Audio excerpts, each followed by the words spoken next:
La decisión del presidente de Asturias de modificar la estructura de las consellerías generó un choque con su socio de gobierno, Convocatoria por Asturias.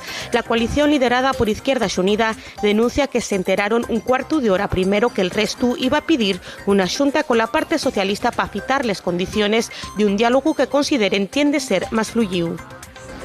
La consellera de Transición Ecolóxica anunció na Xunta un plan de choque para menorgar la lista de espera en ITV en el momento que se desconvoque la huelga. Nieves Roqueñí recordó que la empresa pública está dispuesta a aplicar a partir de septiembre la jornada laboral de 35 horas, a crear nuevas categorías laborales y a pagar un plus de fidelidad de 73 euros al mes. A partir del jueves podrán volverse a agarrar oricios en Asturias, pero nada más 15 días y dentro de un plan experimental que habilita a 9 mariscadores para hacerlo. El objetivo es comprobar si la especie se recuperó con las sucesivas repoblaciones y así a poder levantar la veda impuesta en el año 2016.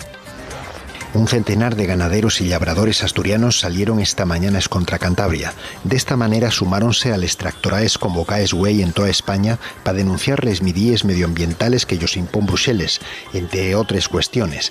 El jueves el campo asturiano va a llevar la so protesta a Ubieu.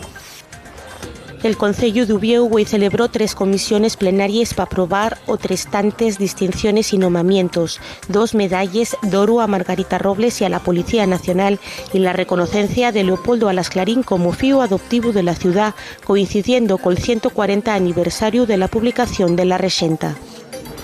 La Xunta de Gobierno del Concello de Xixón aprobó los pliegos para licitar la gestión de la Feria Taurina de Begoña. El contrato tendrá una duración de 3 años, prorrogables otros 2.